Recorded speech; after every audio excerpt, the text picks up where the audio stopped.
If we are working with a lot of objects inside 3ds Max, we'll soon realize that we need ways to manage our objects effectively. A good scene management will lead to faster development time and better collaboration with your team. There are many methods that we can use to manage our scene, and we're going to discuss some of them in this video. Probably the most important but often neglected scene management practice is naming conventions. Every time we create an object, we should always rename them appropriately in the Modify panel. For example, naming all of the 3 objects in the scene with 3 as the prefix name can help a lot when we need to select all of the 3 objects in the scene later. You can use any naming conventions as you please, as long you will understand them later and your team also will understand them.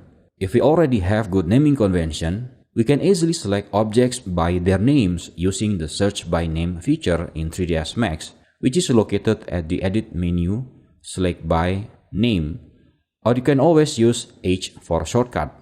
This will open a special Scene Explorer window in which you can immediately type in the words you are looking for because the text cursor already at the search input box up here. For example, let's type 3. And everything with the first name 3 will be highlighted. Click the OK button, now they are selected. Okay, now what if the name of your objects has 2 or more words and the word you are targeting is the second order, not the first one?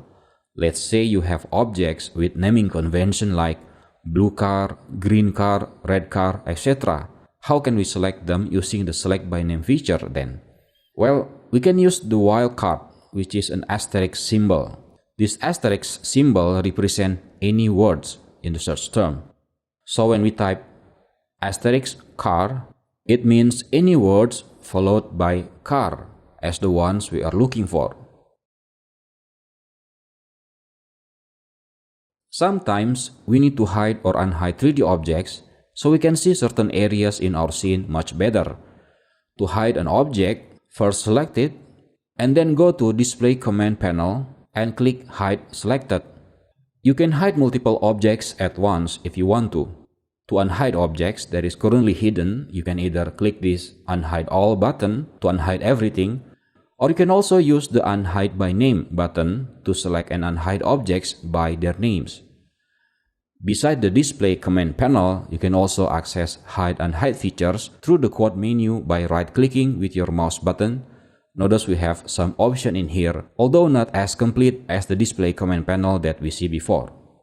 Another useful technique that almost identical to Hide and Hide feature is the Isolation mode. I use this technique very often in my works. So what is Isolation mode exactly? Basically, when used, Isolation mode will hide everything except objects you currently selected. When we exit the Isolation mode, everything will be back to where it was, including the viewport angle.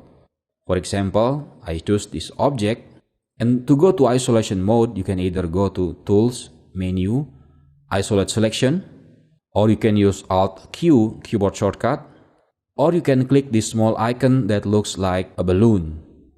Or what I usually do is just right-click to access the quad menu and choose Isolate Selection. So we are now in Isolation mode. To exit the Isolation mode, you can click this button again or use the quad menu, right-click and choose End Isolate.